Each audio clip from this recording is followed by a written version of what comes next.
pero en este día nos vamos a enfocar bien sobre la verdadera prosperidad.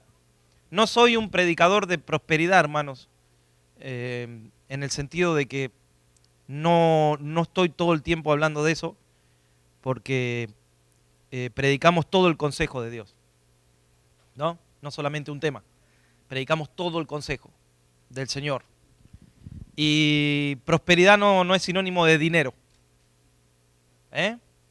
Prosperidad tiene que ver, vamos a ver las dos palabras en hebreo, tenemos una en griego, que tienen que ver con el camino, con el caminar del creyente, con el camino que elige, con la forma en que camina y a quién elige para caminar en ese caminar que tenemos, ¿no? El apóstol Pablo habla de la carrera que tenemos por delante, que tenemos, no una carrera así alocada, es una carrera, un trote, pero que hay que estar constantemente yendo hacia adelante. Tenemos un desafío por delante y tenemos que llegar a la meta. Y en ese caminar encontramos allí las palabras en hebreo, en griego, sobre la prosperidad. Amén. Pero vamos a empezar con el Proverbio capítulo 30, versículos 8 y 9. Proverbios capítulo 30, versículos 8 y 9. Vanidad y palabra mentirosa, aparta de mí. Miren lo que dice ahí, hermanos. No me des pobreza ni riquezas, manténme del pan necesario, no sea que me sacie y te niegue y diga, ¿quién es Jehová? O que siendo pobre hurte y blasfeme el nombre de Dios. Esta es la base de la prosperidad en la Biblia, hermanos. Ahí lo que está diciendo el escritor del proverbio es, ni una cosa ni la otra, sino manténme en el plan. Amén. Puedo ser prosperado económicamente, pero me mantengo en el plan de Dios. O puede haber tiempos de escasez, pero me mantengo en el plan de Dios. Por eso la palabra en hebreo es salach, que es empujar hacia adelante. Es un vocablo que nos enseña que debemos enfocarnos en todo tiempo, en todo lo que hacemos. Es esa actitud de empujar hacia adelante con fuerza, trabajar con esmero, poniendo nuestro mayor empeño en lo que realizamos. Amén. Es el corazón que uno pone cuando trabaja para el Señor. Pero cuando uno lo hace para Dios, cambia la situación. Cambia la atmósfera. Porque yo digo, Señor, lo hago para ti, voy a poner todo mi esmero. Y Dios me ve, hermanos. Y Dios nos ve y lo que pone es gracia en las personas. Todo esto habla de esta palabra en hebreo. Miren, salach dice, porque todo lo que hacemos requiere de un compromiso. Ahí está. O sea, no prosperamos cuando vivimos para Dios descuidando, por ejemplo, la oración o descuidando el congregar, no perseverando. Ahí no hay prosperidad. Cuando no servimos al Señor, no hay prosperidad espiritual. No hay prosperidad nada. Por eso dice, amarás al Señor tu Dios con todo tu corazón, con todas tus fuerzas, con toda tu mente. ¿Y qué hay que hacer? Trabajar para el reino de Dios. Y todo lo demás será añadido. Nosotros queremos la añadidura y si Dios añade, trabajamos para Dios. Este es el reino del revés, hermano. El reino de Dios es el reino del revés. Está al revés. ¿Quieres prosperar? Tienes que dar. ¿Quieres recibir? Tienes que dar. ¿Cómo? Y sí, tienes que dar. Y después recibes. Tienes que sembrar, dice. Y después cosechas. Es al revés todo. Los primeros serán últimos y los últimos serán primeros. Es al revés. Pero es el mejor camino. Entonces, ¿por qué muchas personas no prosperan? Porque carecen de esa iniciativa. Hay esta palabra que se usa en mi país. Espero que no suene mal en el suyo. Pero en mi país se habla de las personas flojas. Como que desganadas. Como que no tienen iniciativa. No están dispuestos a poner mayor esfuerzo, ¿no? Carecen de esa pasión, carecen de esa laboriosidad. Entonces el verdadero cristiano es salach en hebreo, empuja hacia adelante, pone su mayor esfuerzo en todo lo que hace porque lo hace para Dios. Y Dios ve el corazón y lo prospera. Y en ese caminar somos de bendición a otros. Prosperar es bendecir a otros, no solamente recibir. Prosperar es ayudar al necesitado. Amén. Mire, el Salmo 112, versículos 1 al 3. Dice, bienaventurado el hombre que teme a Jehová. Ahí está, miren, el temor a Dios, ¿no? La reverencia. Y en sus mandamientos se deleita en gran manera. Su descendencia será poderosa en la tierra. la generación de los rectos será bendita. ¿Qué dice ahí? Bienes y riquezas hay en su casa.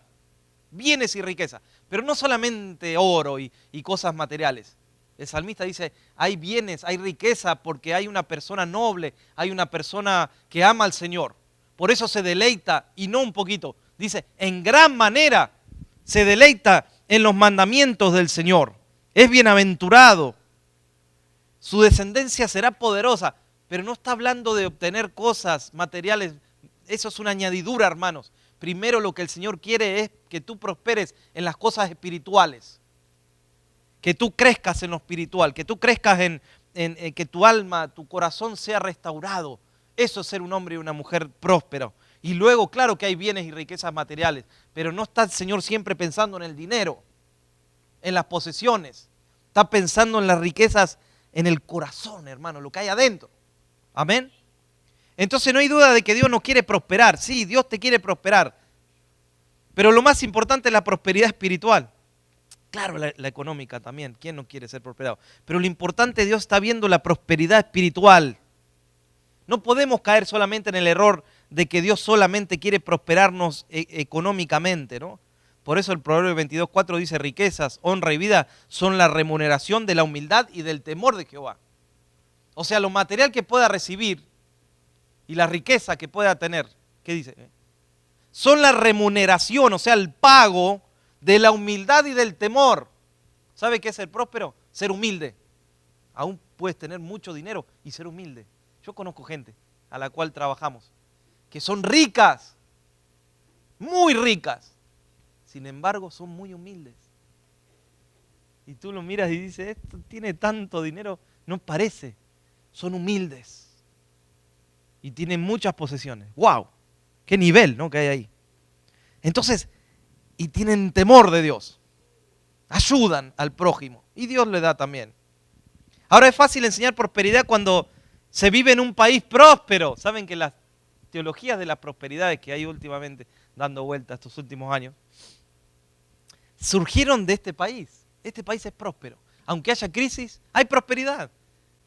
Todas estas nuevas enseñanzas que a veces contradicen la palabra del Señor, surgieron, y es fácil hablar cuando hay prosperidad.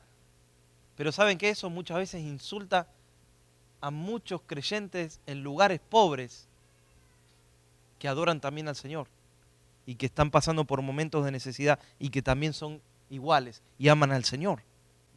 Dios desea que vivamos bajo su bendición en tiempos difíciles, hermanos. Eso es lo más importante, que la bendición y estamos dentro del plan de Dios. ¿Vieron cuando alguien pasa por un momento de necesidad, pero se siente en la voluntad de Dios? Siente que Dios está.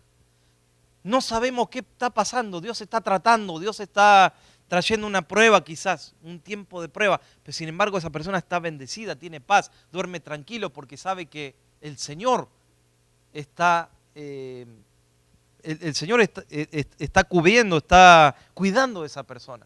Amén. O sea, la verdadera prosperidad se puede resumir en este versículo, Filipenses capítulo 4, versículo 12. Sé vivir humildemente y tener abundancia. Miren, ¿cómo no iba a ser prosperado? Claro, y tener abundancia, no es pecado tener abundancia. En todo y por todo estoy enseñado. ¿Cómo enseñado? ¿De qué está enseñado? Así para estar saciado como para tener hambre. Así para tener abundancia como para padecer necesidad. ¡Wow! Esa es la prosperidad. Tiempos de abundancia, tiempos de escasez. Parece que Dios lo mete a uno a veces en tiempos donde sobreabunda y en tiempos donde uno está un poquito ajustado, pero nunca falta. Porque no he visto justo desamparado, dice la palabra de Dios. Y tú eres un justo, no estás desamparado. Podés pasar por un tiempo de necesidad, pero Dios no te va a desamparar, nunca. Ni una generación dice que mendigue el pan. Una generación con el Señor nunca va a estar pidiendo un pancito, una cosita. No, siempre el Señor ajusta, pero ahí está la bendición de Dios. El apóstol Pablo dice, sé vivir humildemente, sé tener abundancia y estoy preparado y enseñado para tener y para no tener nada también. Porque el Señor me preparó para eso. Esa es la prosperidad. Esa es la verdadera prosperidad de la Biblia. Hay cientos de pasajes que podemos hablar. No podríamos. Yo tengo 9 hojas hoy, pero no puedo hablar de todo lo que dice la palabra del Señor.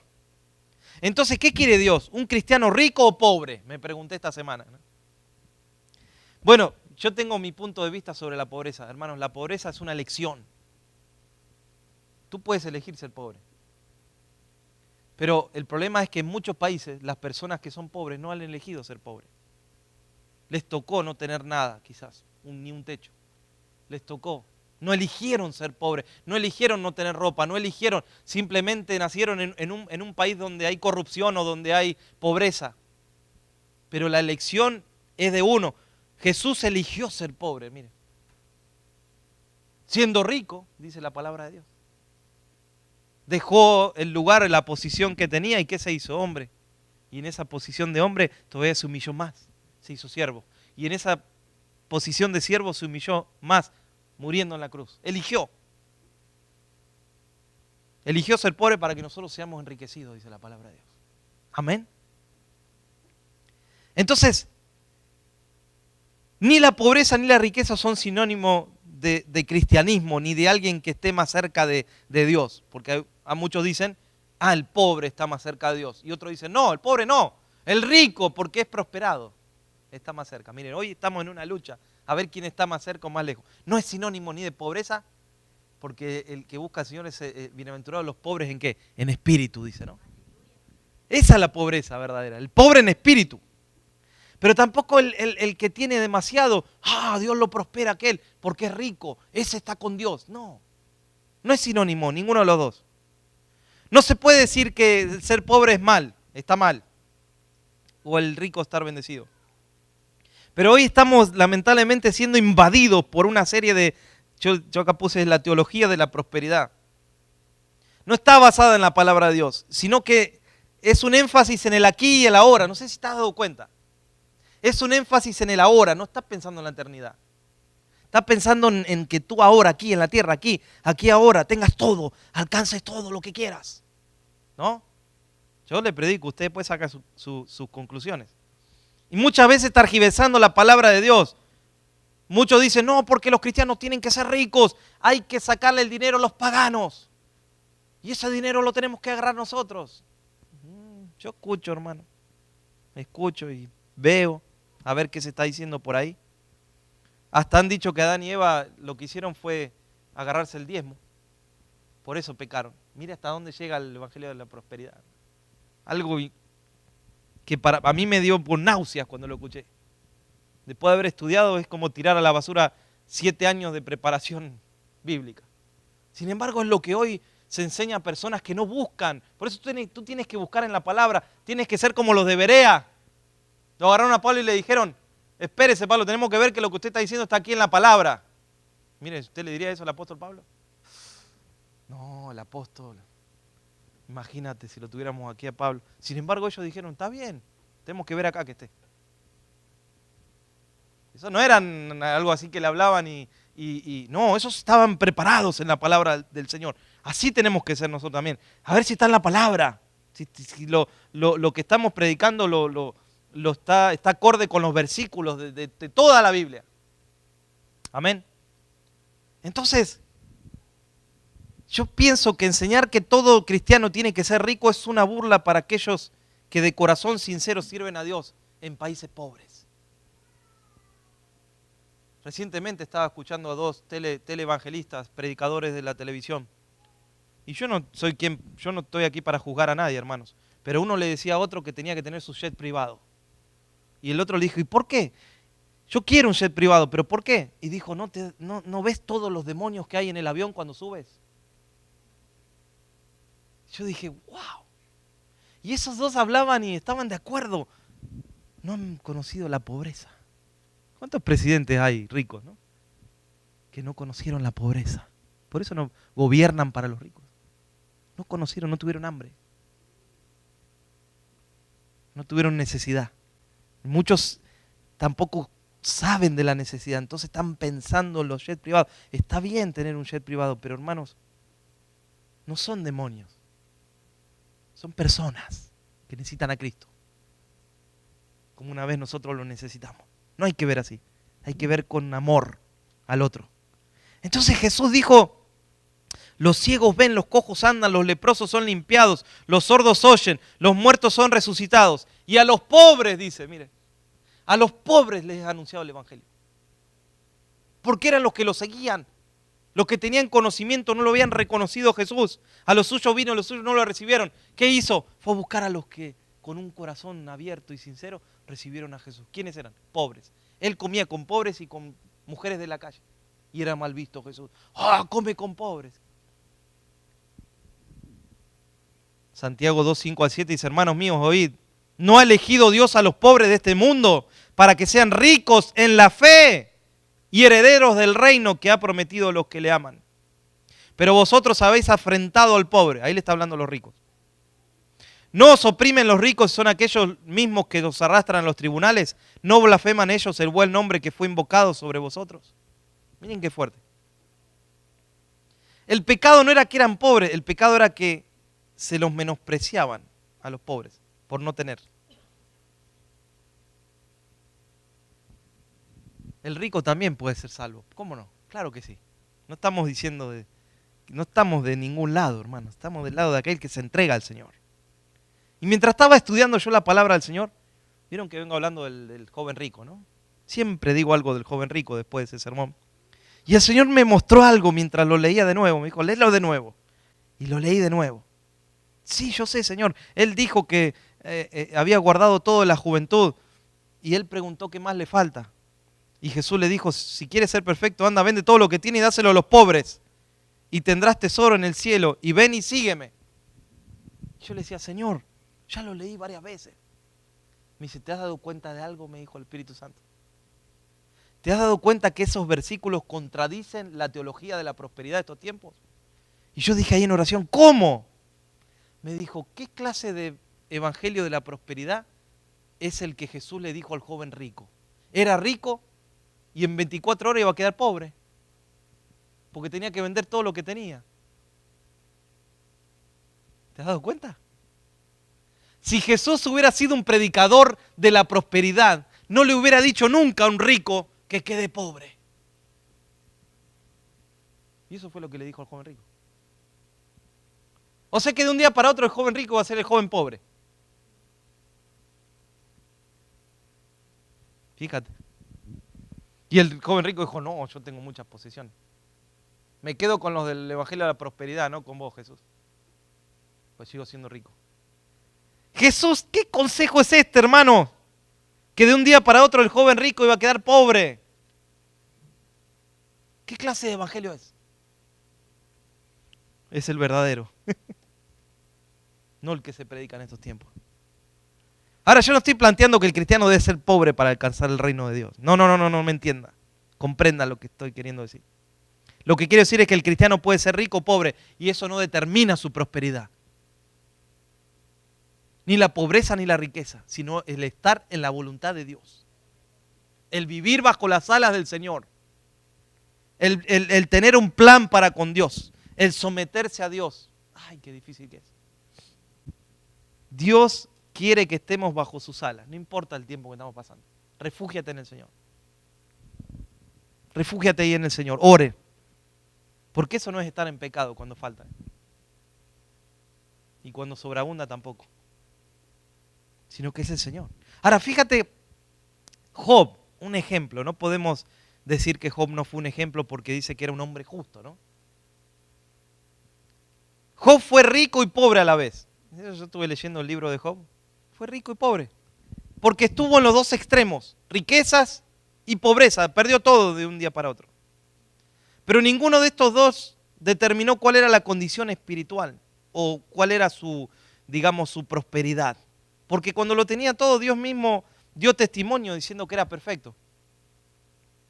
Y cuando sus amigos lo juzgaron de pecador por su condición de pobreza, eso no le agradó al Señor, lo que hicieron los amigos. Y después tuvieron que venir los amigos y Job tuvo que orar por ellos, ¿no? Tuvo que, digamos, recibirlos y perdonar esa acusación. Pero Job, aún en su estado de prueba, seguía sirviendo a Dios y por eso Dios lo recompensó. O sea, el hecho de que hoy falte nos enseña a depender siempre de Dios, hermanos, en tiempos buenos y en tiempos malos. Nos enseña que tenemos que depender del Señor. O sea, este ejemplo nos ilustra que el cristiano puede pasar por situaciones de prueba. Y eso no es sinónimo de que algo esté mal, sino que está siendo probado por el Señor. Fíjate en Mateo capítulo 7, versículos 31 al 33. Entonces Mateo 7, 31 al 33 dice: no os afanéis diciendo qué comeremos o qué beberemos o qué vestiremos, porque los gentiles buscan todas estas cosas, pero vuestro Padre Celestial sabe que tenéis necesidad de todas estas cosas, mas buscad primeramente el reino de Dios y su justicia, y todas estas cosas os serán añadidas. Busquemos el reino. Mas busquemos primeramente el reino, ¿no?, de Dios y su justicia. Y todas las demás cosas serán añadidas. Aleluya, ahí está la prosperidad. Miren, nuestro mayor ejemplo es nuestro Señor Jesucristo, hermano. Siendo rico, se hizo pobre. Se hizo hombre. Por eso Pablo nos dice: haya pues en vosotros este mismo sentir, ¿no? O sea, ¿cuál es este sentir? Este sentir dice que hubo en Cristo Jesús. Haya pues en vosotros este mismo sentir. Por eso nosotros queremos ser como Jesús. Haya este mismo sentir, que Él, siendo en forma de Dios, no estimó al ser igual a Dios como cosa que aferrarse, ¿no? Hayan ustedes este sentir, este camino que Jesús dejó para que nosotros caminemos. Esta riqueza es la gloria y el honor que Él tenía en la eternidad. Dice Colosenses 1:16, yo se los voy a leer porque tengo muchos versículos, que Él es la imagen del Dios invisible, el primogénito de toda creación, porque en Él fueron creadas todas las cosas, la que hay en los cielos y la que hay en la tierra, visibles e invisibles, sean tronos, dominios, principados, potestades. Todo fue creado por medio de Jesús y para Él. Y Él es antes que todas las cosas, y todas las cosas en Él subsisten. O sea, Jesús tenía dominio antes de ser hombre sobre todo el universo, sobre todas las tierras, podemos decir, sobre todos los tesoros, sobre todos los océanos, sobre todos los planetas. Pero Él se hizo pobre para venir a la tierra. O sea, cedió por un momento los privilegios que tenía por causa de nuestro dolor, por causa de nuestro pecado original. Y fíjate qué tremendo, ¿no? Eligió una familia pobre para venir. El hecho de que entregue, el hecho de la ofrenda que hizo José y María, esa ofrenda, hermano, la hacían los que eran muy pobres. Por eso todos debían ofrendar. Los que tenían que dar otras ofrendas, pero los pobres podían entregar. Y estaba bien visto delante del Señor. Y ahí vemos que Él eligió una familia pobre para venir, pudiendo elegir una familia rica o una familia de un imperio, de un gran palacio. No, eligió una familia pobre. Ahí el ángel le habló a María, ¿no? Van a ser un niño y llamará su nombre Jesús. Y a pesar de que esa familia era del linaje del rey David, era pobre. Toda su vida en la tierra fue de pobreza, naturalmente hablando, no a nivel espiritual, porque eso era rico en eso, pero a nivel era pobre. No tenía hogar, porque la palabra de Dios dice que las aves del cielo tienen sus nidos, mas el Hijo del Hombre no tiene dónde reposar su cabeza. No tenía herencia, no dejó herencia porque no tenía nada que dejar. Estando allí en la cruz, le dijo a la mamá: ahí tienes a tu hijo, ahí tienes a tu madre. No tuvo hermanos ahí en ese momento a quien dejarle. No tuvo a nadie, se la tuvo que dejar a un discípulo. No tuvo terrenos, parcelas, palacios, no tuvo dinero en bancos. Menos mal en esos tiempos no había bancos como hoy. No tenía abundancia de ropa, aún en la cruz, casi desnudo, hermano, murió. Jesús nunca enseñó ningún plan para hacerse rico, como hoy tenemos libros y planes, cómo hacerte rico, cristiano. Murió pobre, no hizo ningún testamento porque no tenía nada que dejar. Miren, menos mal, no tenía herencia que nadie pelee. No tuvo nada que disponer. Aunque él hubiera elegido vivir como un rey espléndido, naciendo en una familia real, como les digo, ponderosa, viviendo en un palacio, poseyendo los mayores tesoros de la tierra, pudiendo ser más grande que Salomón, porque lo era y lo es, pudiendo ser más grande que David, que el rey David, porque lo era y lo es. Simplemente decidió no hacerlo.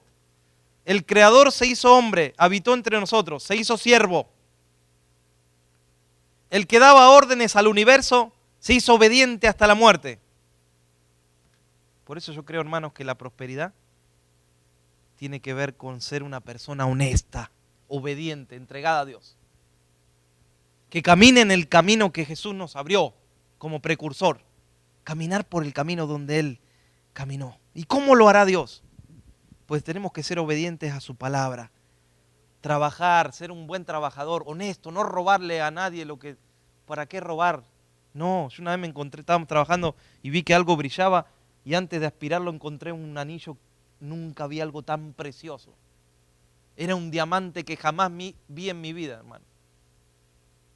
Y estaba así en la luz, dije, wow, se lo iba a llevar a la señora. Cuando se lo llevé, la señora casi le agarra un síncope. ¿Y sabes cuánto hace que había perdido ese anillo? Estaba abajo de la... Y me miré y me dijo, ¿cómo no te lo agarraste? ¿Y cómo me lo voy a agarrar si es suyo? Me dijo, con este anillo tú puedes comprar tu casa y comprarte otra más. Amén. Dios va a prosperar, pero en el buen sentido. Por el buen camino. O sea, sea honesto. Nada sucede al azar. Hay que poner empeño. Usted ve que alguien está prosperando porque está trabajando, porque está haciendo las cosas bien. No se ponga mal. Deje que prospere esa persona. Y usted también va a prosperar cuando las cosas se hagan como corresponde, poniendo empeño, poniendo fuerzas. Amén. La prosperidad no es un resultado, es un fin, hermanos. Porque Dios busca primero, yo diría, la prosperidad interior. Amén. Miren, yo pensaba en esto. José estaba ahí en Egipto, ¿no? Una tierra que no era de él. Fue vendido. ¿Y conoce usted la historia? Los hermanos lo metieron en un pozo, lo vendieron, pobre muchacho. Tenía sueños, tenía visiones de Dios. Estuvo en la cárcel y cuántas cosas ahí pasó José. Pero Jehová estaba con José, hermanos. A tal punto que José fue el que dio así, respondió de ese sueño, ¿no? Que venían 7 años de escasez. Miren, tienen que ver con la prosperidad esto. Tienen que juntar, dijo, porque van a venir años de escasez. Y así hicieron por la palabra de José. ¿Y qué pasó? Dice, mas Jehová estaba con José, Génesis 39, 2 al 3. Y fue varón próspero, miren, porque Dios estaba con él. Y estaba en la casa de su amo el egipcio y vio su amo que Jehová estaba con él y que todo lo que él hacía, Jehová lo hacía prosperar en su mano. Y lo que él decía, como él tenía comunión con el Señor. Por eso uno puede estar a veces hasta en lugares donde, sin embargo, si Dios está contigo, Dios va a hacer prosperar en tu mano lo que hagas. Como José. Entonces Dios usó a José para traer bendición a una tierra extranjera. Porque José se movió como un hijo sabio. Tenía sabiduría de Dios. Y hubo prosperidad. Prosperidad es que Dios esté con nosotros. Si Dios no está con nosotros no hay prosperidad. Porque así estuvo con José. ¿De qué sirve tener tanto, hermanos? Como veo yo aquí en este país, alocadamente la gente tiene las tarjetas de crédito hasta 40, 50 mil, 60 mil dólares. ¿Para qué? Fíjate lo que le pasó al hijo pródigo. No tenía nada y de golpe, ¿qué tenía? ¿Qué le dijo el papá? Papi, dame la herencia, la parte. Miren, ya lo había matado de su corazón. Dame la herencia que me corresponde. Y ahora pasó de ser un hijo obediente, trabajador, pasó a ser un joven rico. Claro. Ahí está la herencia. Vamos a salir. Y ahí se le unieron todos los amigos. Eso fue una vida. Cuando se le acabó, Dios se dio vuelta así y dijo, ¿dónde están mis amigos? No tenía nada. ¿De qué le sirvió, hermano, tener tanto?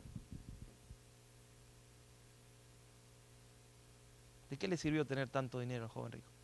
Si lo perdió la herencia, la tiró a la basura la herencia. Terminó dándole de comer viviendo ahí con los cerdos.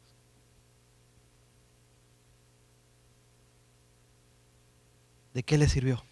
para despifarrar la herencia de su padre, ¿no? Tener no significa nada si no lo usamos bien, ya que somos administradores de la cosa de Dios. ¿Sabe qué es ser próspero? Darle a Dios lo que es de Dios.